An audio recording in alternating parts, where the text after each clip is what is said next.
The name Oscar Piastri was supposed to represent McLaren's future, a long-term project, a carefully nurtured champion, and the driver who would lead the team into a new era. Just before the 2025 season began, McLaren locked him down with a contract until 2028, a move celebrated as one of the smartest decisions in the paddock. At the time, few could have predicted just how quickly that decision would turn from security into tension. Because what followed in 2025 wasn't just a championship fight, it was a psychological turning point. Piastri led the World Championship longer than any driver that season. He carried McLaren through its most dominant phase, built a 34-point lead, and stood on the brink of history. Yet by the time the dust settled, it was Lando Norris lifting the trophy. And now, as 2026 approaches, evidence suggests that Piastri is no longer blindly loyal. He has finally set a deadline for his future. And what's emerging now are fans asking a dangerous question. Is this McLaren's second betrayal of their own golden boy? Before we dive in, make sure to smash that like button and hit subscribe so you never miss out on any of our latest videos. The story of Oscar Piastri's future cannot be separated from what truly happened during the 2025 Formula One season. On paper, it looks like a breakthrough year. 7 Grand Prix victories, long stretches leading the championship, and a McLaren resurgence that delivered another constructors' title. But beneath the statistics lies a far more complex and uncomfortable narrative, one that may ultimately define where Piastri is in 2027. Piastri entered 2025 not as McLaren's undisputed number 1, but as a rising force. Yet by the opening phase of the season, he had become the benchmark. He led the World Championship for 189 days, built commanding gaps over both Lando Norris and Max Verstappen, and looked increasingly comfortable under pressure. After 15 of the 24 races, he was 34 points clear of Norris and a staggering 104 points ahead of Verstappen. At that moment, the title seemed not only possible but inevitable. Then came Monza. McLaren's decision to instruct Piastri to hand second place back to Norris at the Italian Grand Prix may go down as one of the most pivotal radio calls of the season. Publicly, it was framed as a strategic necessity.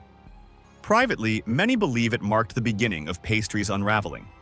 Drivers speak often about momentum, confidence, and trust, and Monza appeared to fracture all three.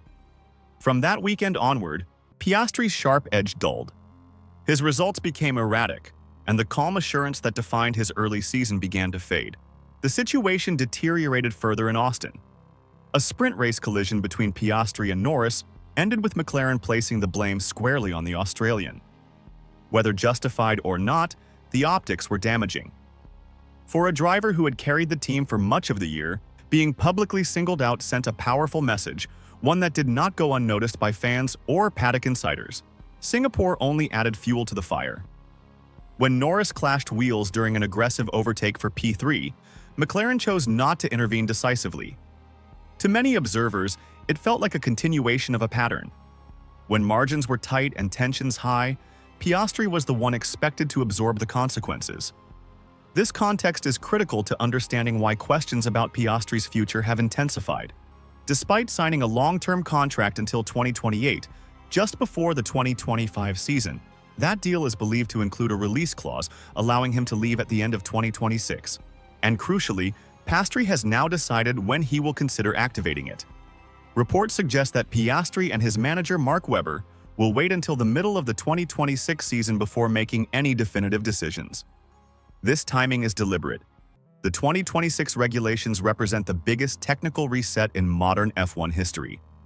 New power units, revised aerodynamics, and a complete shift in performance hierarchies. For a driver of Piastri's caliber, committing before seeing which teams master this new era would be reckless. McLaren understand the risk. Losing Piastri would be more than losing a driver. It would be losing the foundation of their long-term project. That is why the team is already assessing contingency plans, including interest in Ferrari's Charles Leclerc should the unthinkable happen. Ferrari, meanwhile, are watching closely. Fred Vasseur reportedly sees Piastri as a natural leader for the Scuderia's next chapter, particularly with uncertainty surrounding Lewis Hamilton's future beyond 2026. A direct seat swap with Leclerc or even a new pairing in red is no longer fantasy. It is a scenario being quietly discussed within the paddock. However, Ferrari's historical instability remains a concern for Piastri, and he wants proof that Maranello can finally adapt successfully to a regulation overhaul. Red Bull cannot be ruled out either. If Max Verstappen triggers his own release clause, available if he falls outside the top two in the standings, Piastri instantly becomes one of the most valuable assets on the grid. A Verstappen exit would reshape Formula One overnight, and Red Bull would not hesitate to pursue a driver capable of leading them into the new era. Publicly, McLaren CEO Zak Brown has done everything possible to project unity. His praise of Piastri has been emphatic, describing his 2025 campaign as unbelievable and highlighting his maturity, professionalism, and rapid evolution into a title challenger. Brown insists that McLaren always knew they had a star, but Formula One history teaches us a brutal lesson. Kind words do not erase strategic decisions. And for many fans, the lingering question remains unresolved. The tension now enters a new phase, a waiting game defined by the unfolding 2026 season. Every Grand Prix, every strategic call, and every public statement from the McLaren garage will be scrutinized through this singular lens. Is McLaren proving its commitment to Oscar Piastri? For the driver, the middle of the 2026 season is not just a date on a calendar. It is a deadline for clarity, a point of no return built on the lessons of a painful 2025. The early races of 2026 will therefore carry an immense, unspoken weight. Piastri will be analyzing not only the raw performance of the car, but the team's operational rhythm. Who gets the first strategic preference in a tight qualifying session? How are race strategies deployed when both drivers are in contention? Is there parity in development focus and technical support? These are the metrics that will fill the spreadsheet of his decision, each data point compared against the memories of Monza, Austin, and Singapore. In 2025, Piastri gave everything for the team, sometimes at the expense of his own championship ambitions.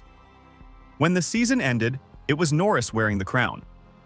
Now, as 2026 approaches, Piastri is no longer just racing rivals.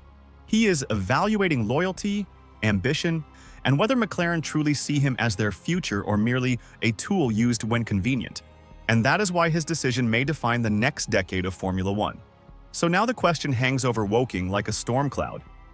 Was 2025 a necessary sacrifice, or the first chapter of McLaren's second betrayal of Oscar Piastri?